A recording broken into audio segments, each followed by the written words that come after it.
I know you're gonna dig this.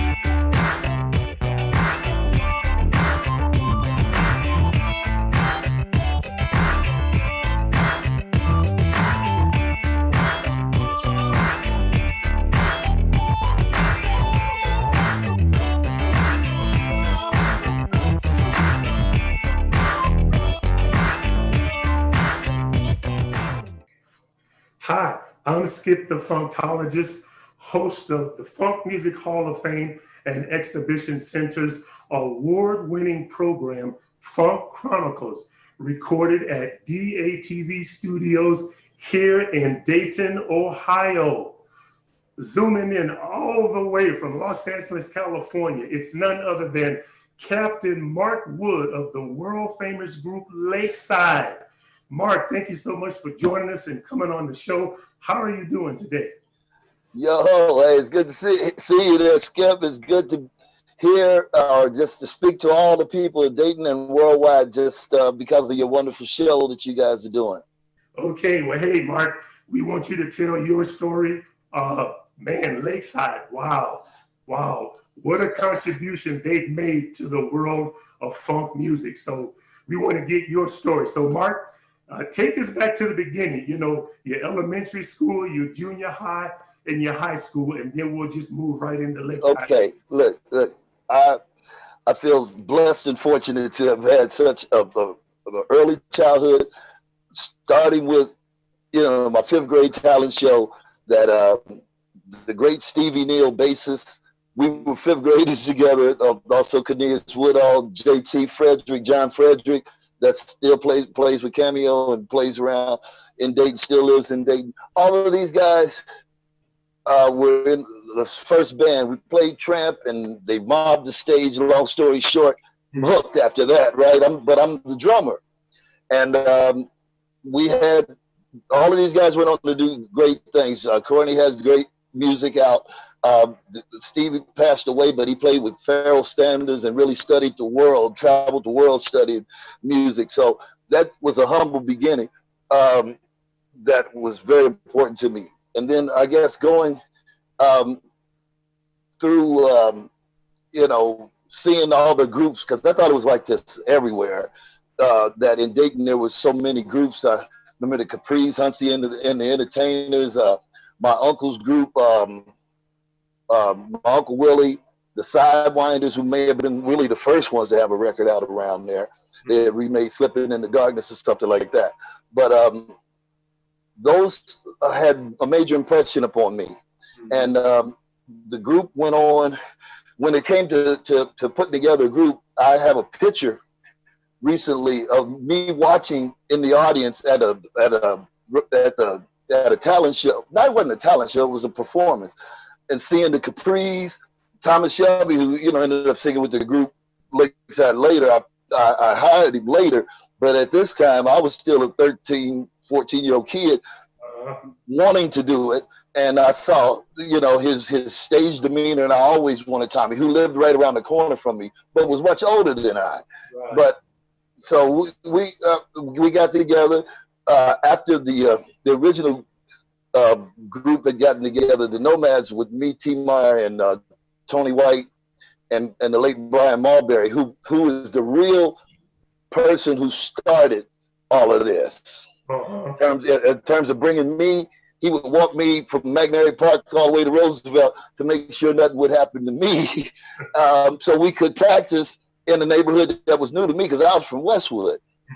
But I have to speak of Westwood too, and before I go there, because Westwood was, to me, the actual land of funk. That's what I kind of coined the phrase based on, because 4 houses down from where I lived in the middle of the block on Graymont, 4 houses down across the street, the Ohio Players practice.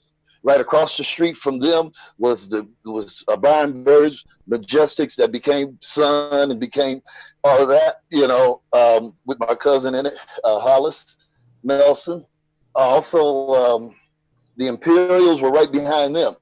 Thomas Shelby and Will were right around the corner. Kerry Rutledge and those guys were all in the neighborhood.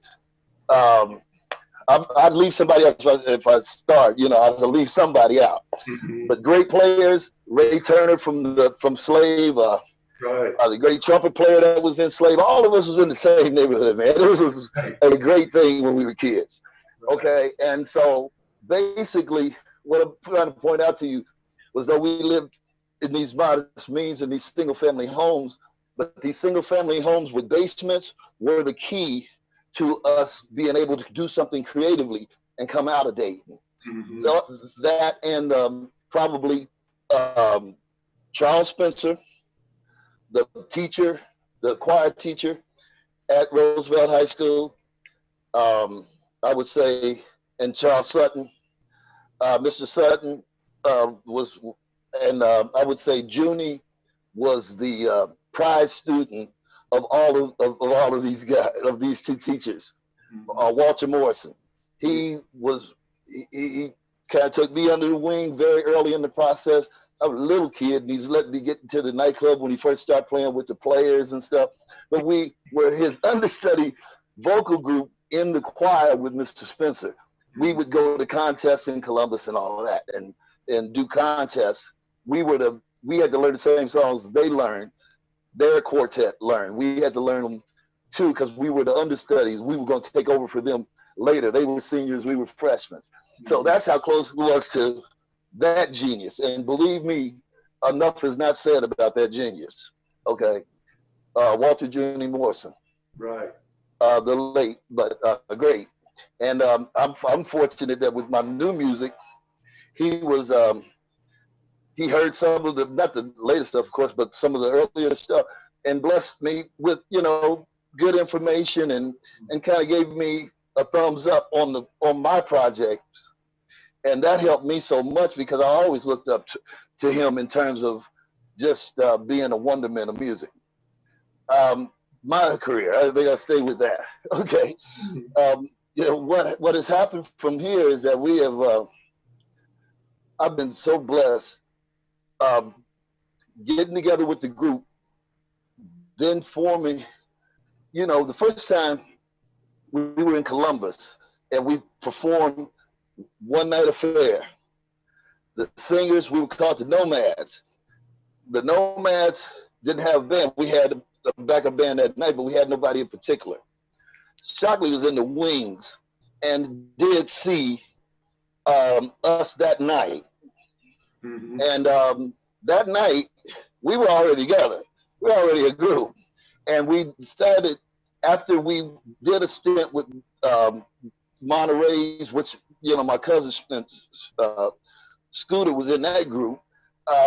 And we ended up singing for a while with them. But there was like we were always separate. But then at a certain point that ended, and Stevie kind of said he was fine. I don't really think he was fine, but he said he would go and become and wanted to stay with us. And so we created a band around him. I named him musical director, and we went forward, and we did pretty well together as far as that was concerned. Going to we had a self-contained band. I saw Norman and Vincent Beavers. I've been knowing those guys since little kids because they would come to a house that was on Graymont too, and they would get babysat over there. So, you know, this all kind of came together, and we ended up going to California. Long story short, we walked our ways through all kind of stuff to become Dick Griffey, Norman Whitfield, Frank Wilson, the producer at Motown, and a few other people were very interested in the group. So we had a plethora of choices in a sense. But Dick always showed the most interest. Dick Griffey, Solar Records, which at that time he was. This is may not be apropos, but I called it a dispute that sat by the door in those days because he sat at artist consultants between two offices with a desk in the hallway, and I tell this story because I want you to know that that you can turn something into massive stuff, and that's what Mr. Griffey did. He turned that little opportunity and that little backing and created this whole thing, this whole Solar thing. And then one day he pulled me to the office, and he had a little gentleman in there, a young man, an older man. The man wanted to hear one song, that was Happy Holidays to You. I played it on the piano for him and Dick. Mm-hmm. And this was on Melrose. We had just got on Melrose. And next thing you know, he wasn't under Soul Train Records no more. He was under Solar Records. And this, My Happy Holidays to You, that was done on the Whispers. And I appreciate them, Scotty and Walter. They obviously had the ears to hear that along with Dick from the beginning. And they put it out as a single for the Whispers. I think that was the Christmas time of '77. Mm-hmm. Because I had one record out with ABC, If I Didn't Have You, and the first Lakeside record on the Roller Coaster, and this Christmas song out at the same time, and a new baby. So I was pretty square at that. You know, I was pretty happy about it. All that at that stage of my career. Mm-hmm. To be early, you know, still fairly early, and have stomped it out for a while. But you know, after that, I've kept, you know, I felt a range of. We're happy for you, but were we jealous? And I think what had ended up happening, I tried to push past that, and we had our place. We had this place called Doodoo Records. Doodoo Records, yes. Because it's fun, Skip, okay? Okay. But Doodoo Records on West Adams Boulevard in LA. Upstairs over a liquor store, we created the whole Shot of Love LP, basically, upstairs there. And it was a great place for our creativity, great place for the band to grow. Solar was brand new, and something happened, and I don't want to still go down in the weeds, but we had a place, we were secure. We started sneaking other people in there to practice at night after curfew. Somebody did, not me, but somebody abused our privileges, and we got kicked out of the place. Mm-hmm. Once we got kicked out of the place, we never regained that camaraderie again, okay? And that's why I mentioned it, because it was kind of sold out at that point. What we were doing, we were on the verge of being whatever we wanted to be in terms of that Solar. Could have made them into the studio, the group, and they could have all got a lot of work, but it didn't work out that way. Okay, so moving on, what we did was made this record. Norman wanted to do the record, Norman Whitfield. He wanted to do a record, but it sounded just like Rolls Royce when he played it. All the songs just like Rolls Royce. And so it was like, no, we doing ourselves. We trying to do ourselves. And Dick, with his brilliance, came and said, I guarantee you can do at least half your album, because he had already had a successful record with me writing one song. So then he hears our demo basically on 4-track or 8-track. And he said, I guarantee you can do at least half your album. And we ended up doing that whole Shot of Love album for our first album. And that's what put us in the publishing writing business, period. Because most groups, as you know, a lot of them don't even see that. That's something that they don't get to do.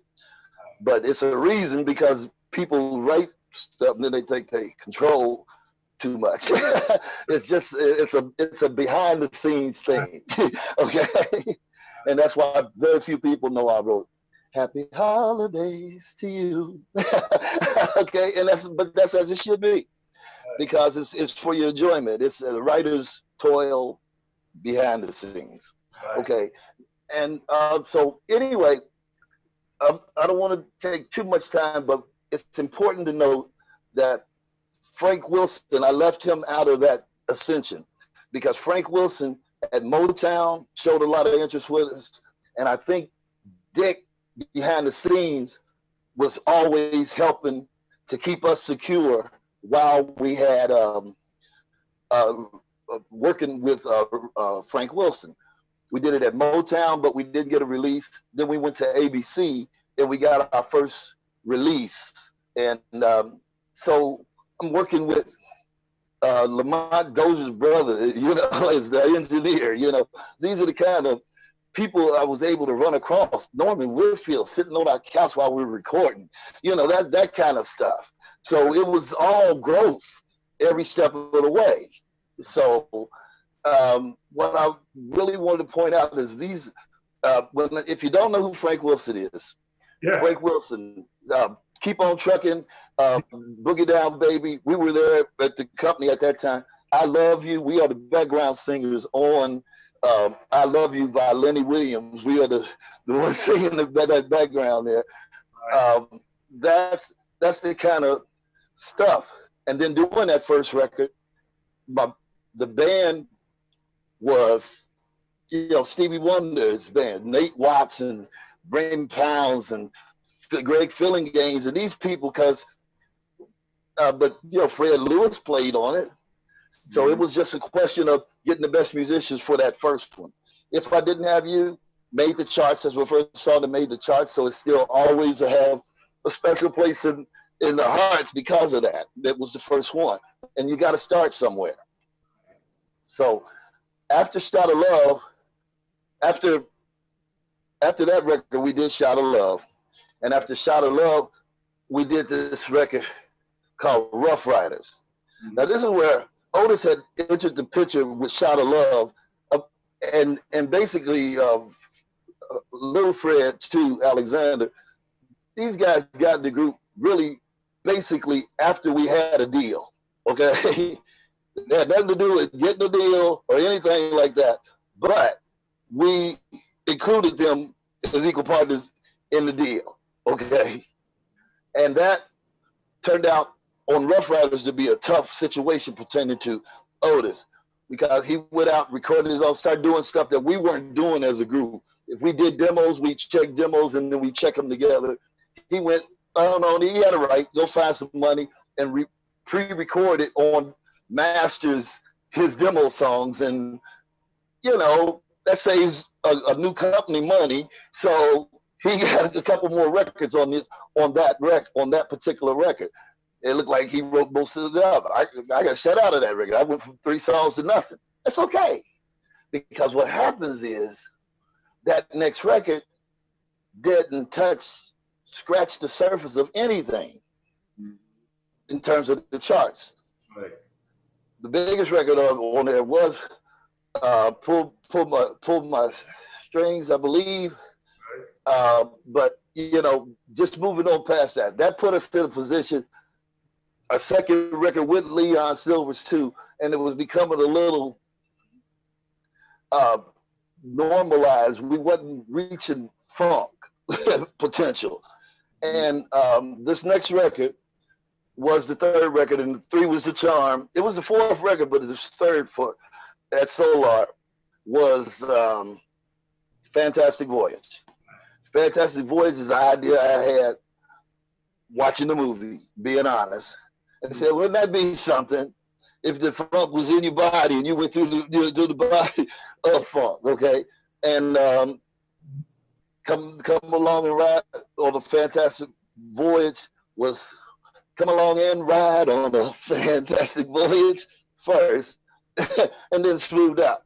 But basically what we did with that record and the Land of Funk was just an ad-lib, because it was just the right thing to say while we were recording that, when you got to, do you want to go? Where? Right? Answer the question for yourself, and that's where I put it there, right there.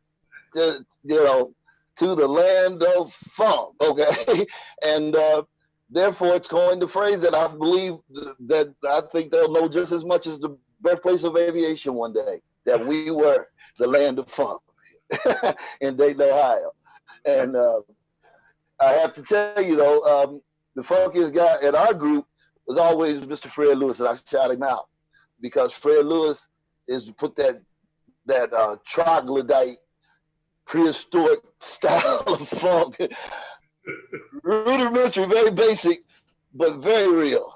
Right. And he wrote our first hit, our first top 10, our first top 5 single, and that was "It's All the Way Live." And that's our conga player. He was our conga player and played the ARP synthesizer. Funky man. Shout out to Fred Lewis. Okay, and moving on. What happened next was a whole lot of fun. Okay, because what we did was travel and be able to play in these wonderful circumstances. First, you know, with the Barcades and Cameo and all these guys, we were, you know, opening shows, just glad to be there. But truthfully, that's how we learned how to take the road, you know, do everything that we needed to do in terms of how to live out there. How to, you know, they taught us everything we know, to be honest, in terms of how to live out there. And so, you know, we were very fortunate. My next move that I've tried to make was to try to make our groups come together in some kind of, because see, it was a time, Skip, though, you couldn't share stage, you couldn't share the same piano. You know, we've had fights, Rick James, people like that, trying to come on the stage and take your piano in the middle of your set and stuff like that, because they don't like to lose. Nobody like, and it's not really a losing thing, but everybody's to go out there and do the best you can. You don't have to go out there and take a dive with people paying big money to see you. Let the people decide. But then they try to trick the bass, you know, sort of Trumpian kind of moves, you know, try to figure out a way to go around the outside and keep you from being as effective as you might be. We went through a lot of that. And so what I did was wrote the first letter that said, we are all funk groups. We are all groups. This is a letter of intent to say we are willing to share the stage together with each other, share equipment so we all don't have to bring all of our own rigs. And that was, and called it the Legends of Funk tour. That is what became these funk festivals. Mm-hmm. Okay, because without that part of the agreement, none of this could take place. But that's where I try to take my services after a while toward, and toward, you know, even later trying to get us to what I call the United Jam Society still, as far as my company is concerned. The original idea of that company was to bring, and I had all these guys sign that letter, by the way. And what happened was all these guys signed the letter, and nobody knew where it really came from. Lakeside was really where it came from, but I did it independently as the first move of the United Jam Society because I wanted us to have a united front. So did Mr. Dick Griffey. That's what his BMA concept was also about. But on the business level, it was more on the musical level. The BMA, just like the CMA for the country music, right, it's still something we desperately need to save our music, to save our culture. This is our goal. We don't have oil over in the Middle East. We don't have weapons to build, make, and you know, into infinity. This is our goal. And like they do, like, you know, Greenwood, if they can't destroy it, they're going to take it and use it. And I'm not trying to say any particular thing. I'm saying this is systematic. This is in the system. Mm-hmm. And that's a whole matter that I would like to fix, because it's a little, you know, I'm a gray beard now.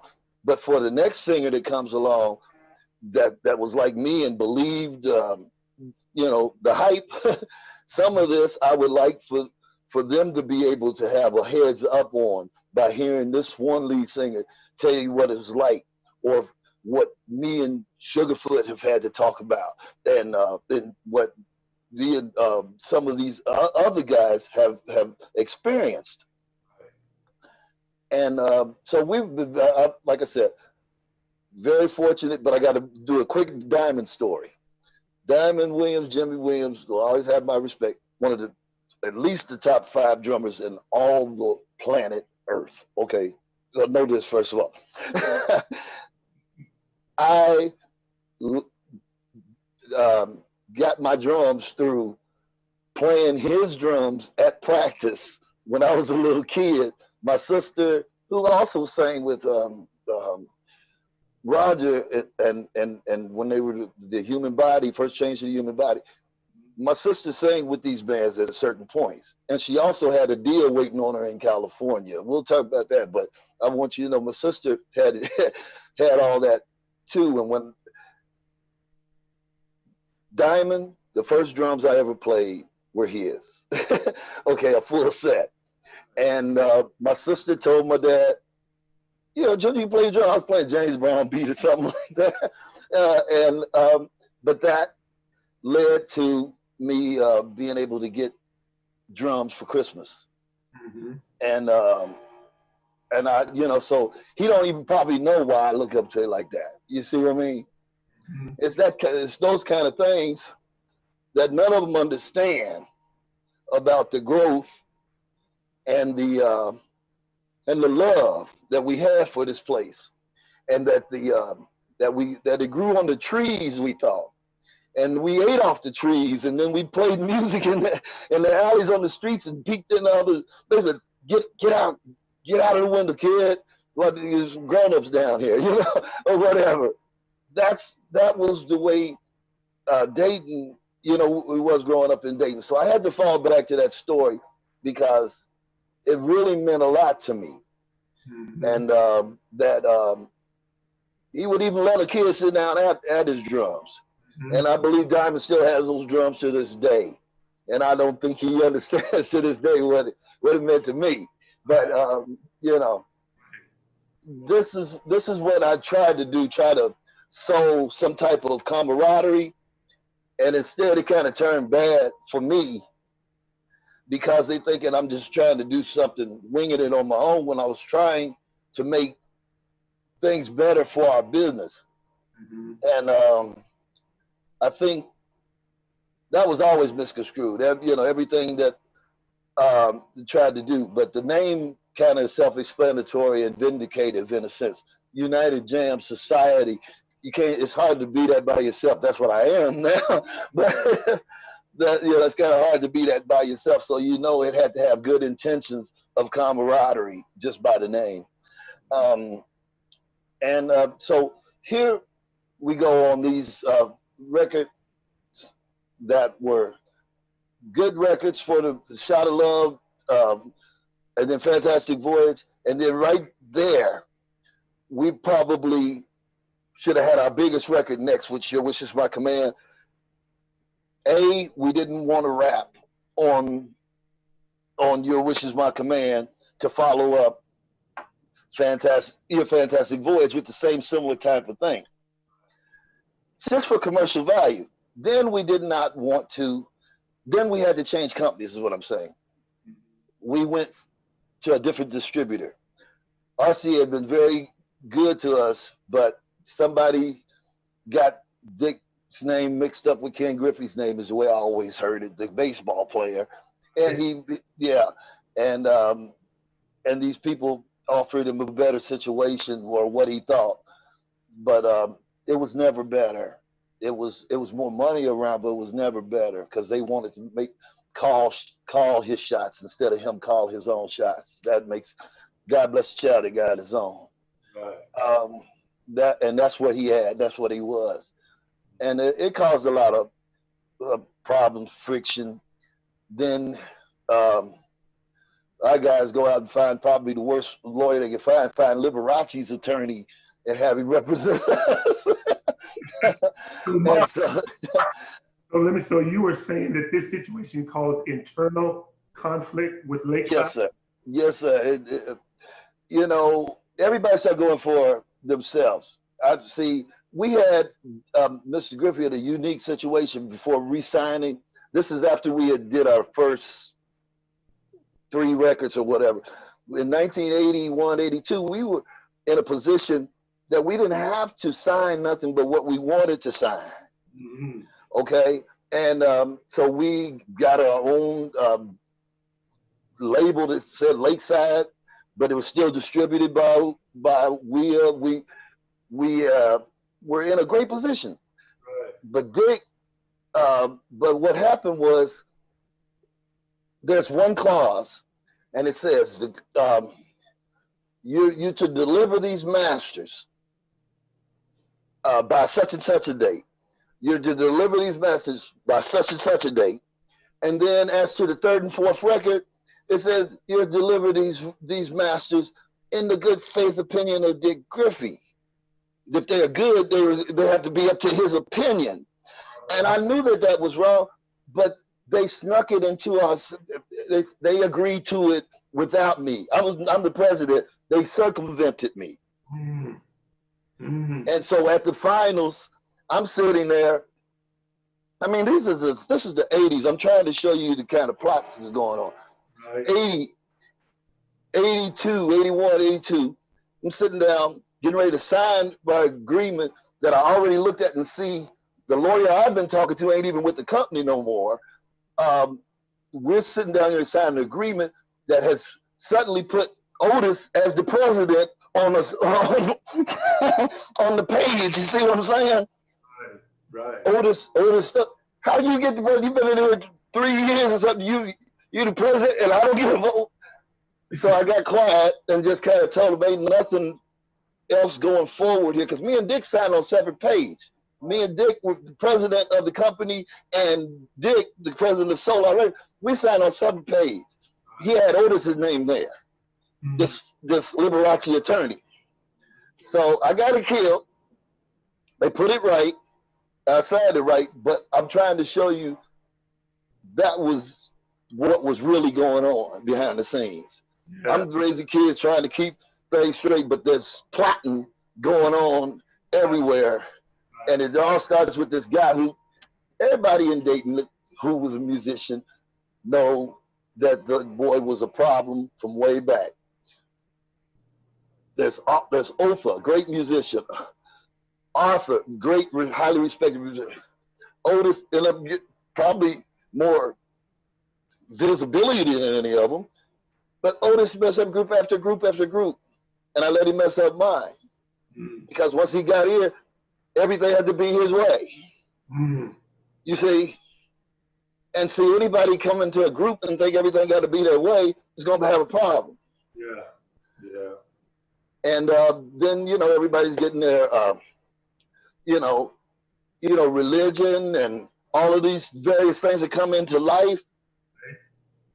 We had a safe space in a sense. My dad's chairman of the deacon board, pastor, built Mount Eden Church basically from the ground. But this was to make something good happen through music, ministry. And there wasn't a requirement for everybody to be perfect. You see what I mean? All the time. But this is what became the mantra. They carry Bibles and preaching to everybody else about what life is going to be. You see? And just like you're doing from town to town with this, everywhere. And, to each his own. But you can't start preaching to other people how they're going to do this, and then he wants working harder than you. Don't tell me I got to be on the bus before you, all this kind of stuff that we didn't have no rules even considering that, and we were still making our gigs before this. is come in, create confusion and circumstance. Because his dad treated him like a sergeant, like you're like a sergeant would. Right. That wasn't this. Right. Okay, and so, like I said, none of what any of these guys would have mattered. Would have mattered what Lil Fred did, what Otis did, anybody else, if Steve would have stayed home with who brought him here. He wanted a group without me so he could have control of it, period. So, and eventually he got that, but at what cost? And see, he always was trying to find another lead singer besides their lead singer. And we would have had a lot more hits because nobody else sang a top 10 record but me. See, and so this is the kind of thing, although they love the pretty voice and stuff, man, I could make a pretty voice record if it take me 3 days to record it. Okay, 3 days on a lead. But okay, I digress. I'm sorry, but my goodness, but I lost. Yeah, your voice became the sound of Lakeside, so you didn't need the pretty voice. Well, but yet I'm trying to speak to my character. I'm trying to, in a way, vindicate what people may think about. I don't care what people think, but I want to make sure it's clear. The person that has jealousy wouldn't say, "Sing it with me, Otis." You see what I'm saying? I got a little one anyway, a falsetto voice. Right. I sang hard so he could sing soft, so we could do Salt and Pepper and create a style that people could take forward. Right. And instead, what happened is more or less, I'm kicked to the curb. People remember Otis' name because I sang it to him. And that, but I've learned about life, especially with this COVID and things that are happening around it. Man, there's no limit to what can happen. And, and it's all about the grace of God, because God has blessed me to continue. And though I've done I've had those successful records with those guys, I feel a lot more at peace at this point because I'm playing music and I'm trying to create music that comes to people that when they hear it, it can change the course of human events. It can maybe help them change their mood, not just a dance record, not just that, but some lyrics that make them think and make them retain something that the next level might take forward. Some substance. Yes, sir. Yes, sir. Because, to be running around in pirate suits, 60, 70 years old, running around in pirate suits and still just wanting to just be commercial, yeah. You two got more out of it. We as artists got more to give than that, man. Right. And so this is where I have laid my mantra. I said, well, look, too many guns in the country. This new song, Come Together for Us, Better Days. Those songs are meant, even Jam Boogie Island, which is this funk like Fantastic Voyage. But these are camaraderie, fun, but unity type songs, because that's where we're at right now. We must join in some kind of accord and realize it's not a color thing, it's a system thing. And that if we, the people, become motivated enough to do what we've started to do in the last months, it exposes the system for what it really is, and change becomes easier through that motion. And so I'm now, even because I wrote these things before I know what's coming, and so I'm like this new one that I just dropped, Come Together for Us, Better Days. It's not just about Black Lives Matter or nothing like that, but it's about hate and love. I mean, that's the difference. If you're gonna hate, are you going to tolerate, or are you planning to, everybody you don't like, let's load them up together and somehow exterminate them? Is this what the plan is? What is the plan if you don't love, you know, or to figure out a way to get along and tolerate each other? Right. Yeah. So, Mark, let me ask you this, and maybe you touched on it, but what happened that just was the last straw that caused the breach between you and Lakeside, and you guys went your separate ways? I mean, that's a good question. I didn't go right away, Skip, but the final draw for me was, you know, one of the big things was these drums. We had these electric drums.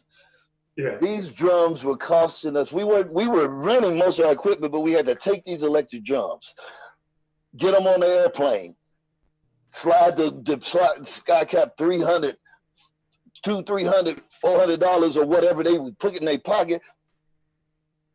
But what was happening, these drums were becoming quite a burdensome situation. The other bands didn't want to see them. That was why I had to write the letter, some partially. Right.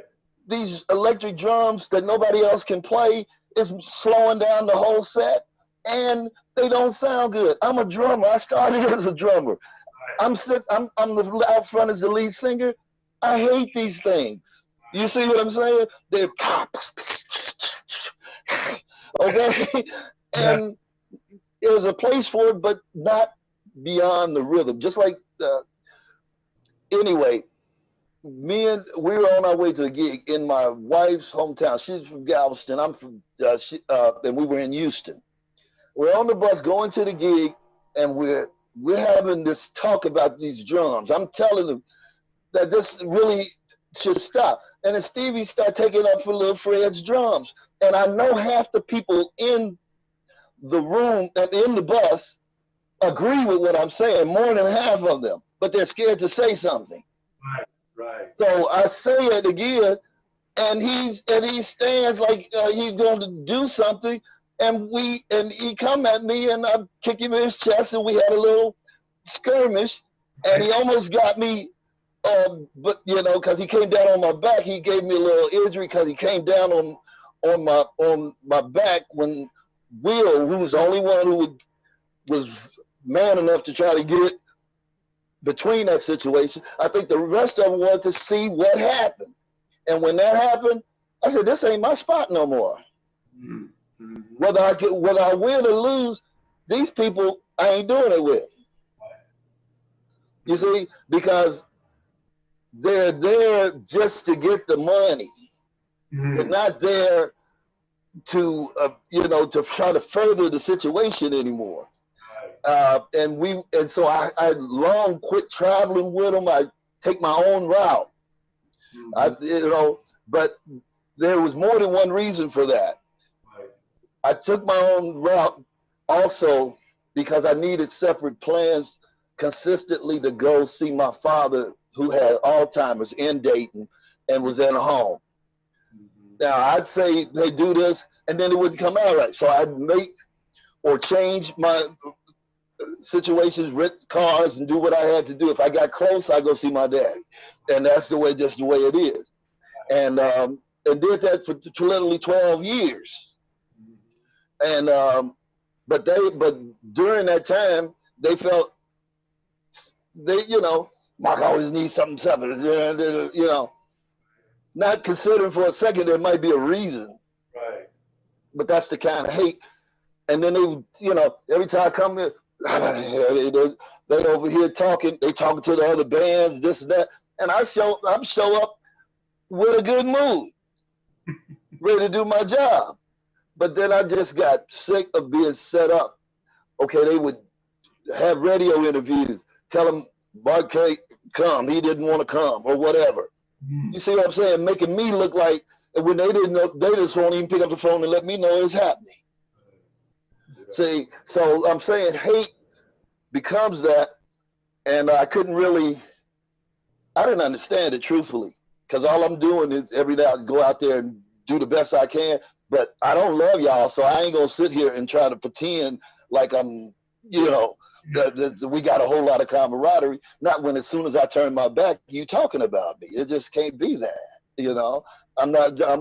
I'm born in December. Some say it's Sagittarius, but I'm gonna be real. I'm gonna be straight out about what it is with me.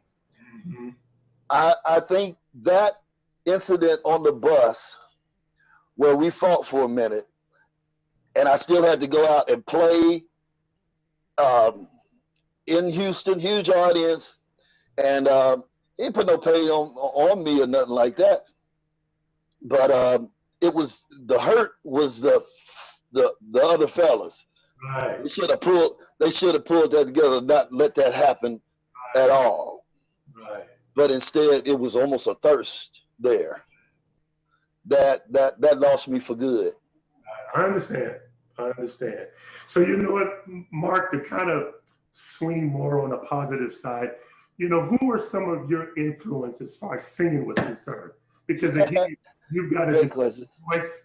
You're definitely the voice of Lakeside. But who were some singers that were influences on you? Well, you know, great question. Marvin Jr. I always mention Marvin first. There's a lot of Chicago singers when I think about it. Marvin Jr. from the Dells, live or on record, could give you power. And then when you see him live with the "Stay in My Corner" note, he used to hit that note and then go beyond the 4 bars to, you know, and this would just blow my mind when I was a kid and I could go to the Palladium and see him, the Lakeview Palladium, the wonderful place, a big part of what we saw. I saw the Unifics there. I saw the 5 Stair Steps, who was probably as a singing group, the biggest influence on us, because I know it was a big influence on Tommy too. Clarence and Kenny Burke and those guys, shout out to them. He might be, besides Larry Graham, the other father of funk, okay? That Kenny Burke used to put it down. Remember All Night Thing? Yeah. Yeah. He's the Invisible Man's band. See, this is what they make you do. You can't find it under yourself. You have to realize, oh, that was that? Yes, you know. But, you know, we were, I would say, a lot of people think it's David Ruffin. And I would say he was in there. But I would say Levi, Stubbs. I would also allude to Stevie Wonder, though I don't sing like him. I think Stevie Wonder always made me want to be more in tune with what was going on with life when I sang, you know, about something, that it would be about something. Right. And trying to think of if there's a biggest single influence, it might be Sugarfoot. Really? It might be together. See, because they were different stages. Mm-hmm. See, Foots, when I was, you know, I saw Foots, and he had just started singing, so I could see he was uncomfortable with singing. But that's when I first saw that it's something that you could just naturally have, and that's what Foots had. You just naturally have this, and it just gets you. I don't know. And so that was big for me. Junie in a different way, because Junie, I didn't sing like him or anything, but I loved the ideas that Junie had. I think when I think about it, it doesn't answer your question, because I think these are more from a writer, from a writer's standpoint and arranger standpoint. But it's still an influence, though. But it did influence. Thank you. There you go. But I would say when I wanted to sing with power, when I wanted to sing, I Need You or I'll Be Standing By, I thought of Junior, Marvin Jr. Right. Okay. So what's in the future for Mark Woods? So for me, it's all gravy, man. You see, behind me, I have my family. I've been blessed. I mean, you know, to do the same thing basically since you're 15 years old, okay? I just thank God. I mean, I really do. in spite of those things that I talked about, it hasn't really deterred me. For the last 10 years, I've been singing Fantastic Voyage and performing to huge crowds and making sure that people know that, that the real deal is here, that they can hear the voice, the actual voice of the captain on I Want to Hold Your Hand, Fantastic Voyage, something about that woman. I want to hold all of them, it's on the one. And proud of each of those, of those recordings. But my future is to the United Jam Society, my label. This label is dedicated to changing the course of human events through music. What we want to do is from the same concept that Mr. Spencer taught at Roosevelt and Junie, colors. You see, that's what we used to do in choir. He'd hit a note. And as a matter of fact, you might even have Junie hitting the note or on the piano and say, what color is it? What color is it?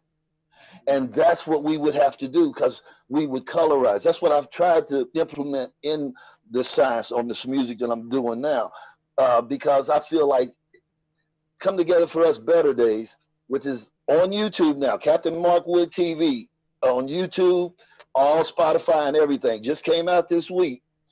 No excuse. You can stream it, never have to buy it. Just keep streaming it, because that's what people got to understand about music now.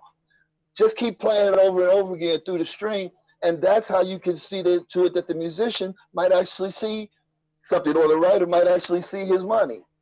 But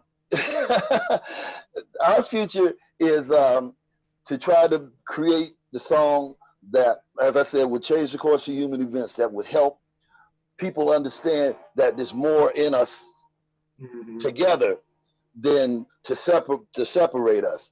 And I tried to write this song up the pipe. I believe a hillbilly would believe that this song was about him just as much as a Black Lives Matter militant. That's what's deep about the song. And I think that's what's meant to be. Because if you can take it to where everybody can understand, look, we really are seeking this more or less the same thing. We want peace. We want our families to be taken care of. It's just there's an element out here that don't want to deal with nobody else but them. They want to purify. They want to purge. They want to do some things that are absolutely bizarre, okay, that had nothing to do with humankind going forward. Right. And that's what we really have to be careful of.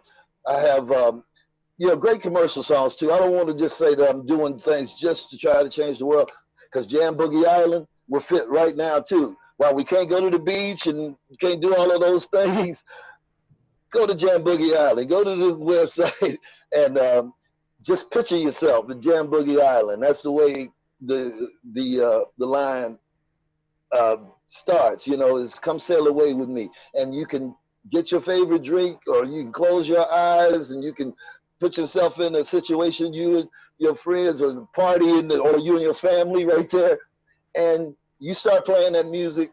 You're gonna go there. That's what I hope, and I want that for people, because that's 4 to 5 minutes of not escape, but relief.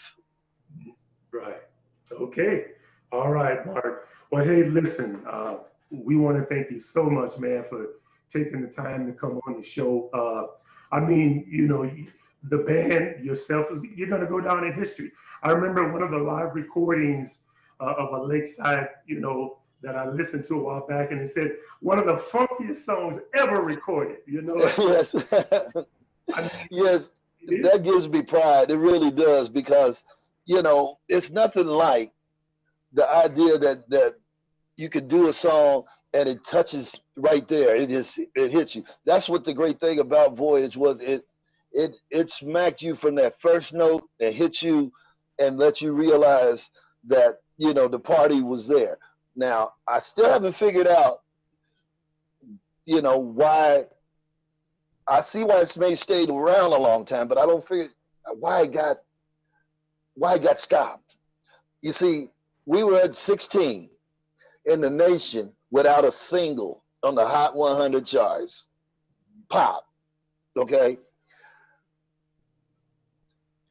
I don't know if you heard me. I mean, that's sales alone pretty much, okay? Because if you don't have a single on the charts, how does the album get to 16 in the nation? So I'm saying if we got any pop or New York radio play at that stage, this would have been one of the biggest records ever. That's why it still maintains.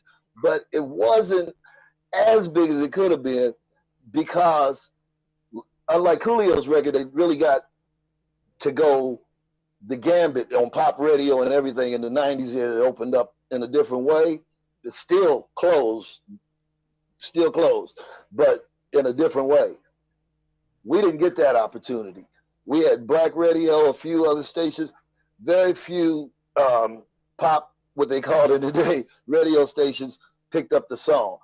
Frankie Crocker didn't pick up the song at BLS, New York. Can you imagine what that record would have been if that one station went on the record? Yeah, well, the music business is what it is, huh? That's it. So I just wanted you to know, man, that I really appreciate what y'all doing over there, because to me, it's really what it's about, is that we maintain some legacy of understanding of this greatness that took place Middletown, Dayton View, but especially Westwood, and those places in Dayton that I would walk as a child and go up the street into one garage, and to be able to walk 2 or 3 down, and there's somebody else practicing in somebody else's basement. Metcalf, those guys would be down here, and that's the way we thought the whole world was. Mark, it was that prevalent. And so, to me, I just really appreciate and want to press forward the land of funk. The idea that Dayton is an extremely special place. Atlanta to Detroit, that highway of the 75 brought musicians from like the Underground Railroad. It brought them from the south to the north, and people should always celebrate that.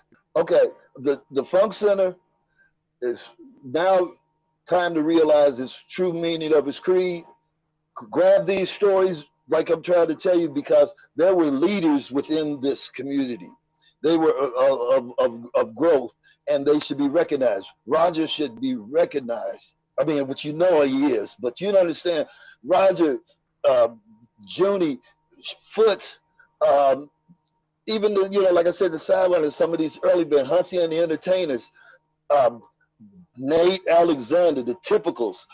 These people were genuinely what made Dayton what it became, okay? There was the foundation that the rest of us were built on. All right, okay. So no doubt, Mark, we're gonna look for you to continue to support and promote the Funk Music Hall of Fame and Exhibition Center and its purpose in preserving the legacy and the heritage of funk music. Absolutely, and I want to give a shout out one more time to Captain Mark Wood TV on YouTube, Captain Mark Wood online, Twitter, anything you do like that, any Spotify, anything like that, okay?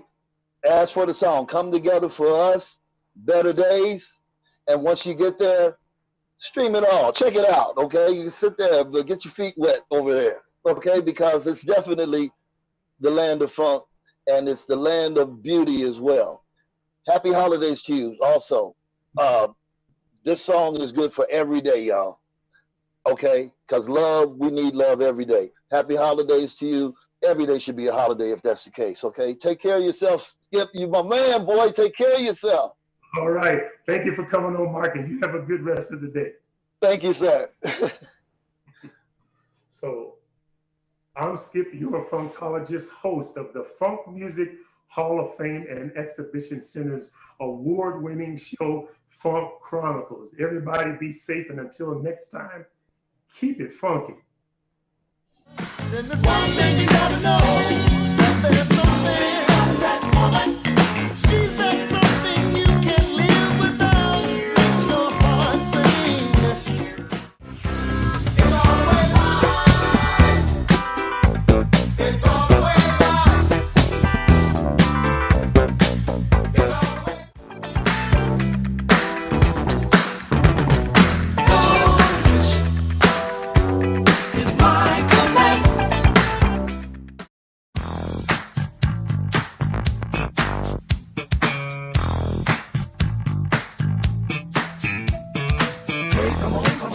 make a rhyme. It's a party of the dance, it ain't no job. It's live, live, it's all the way live. Too many guns in the country, not enough ways to protect.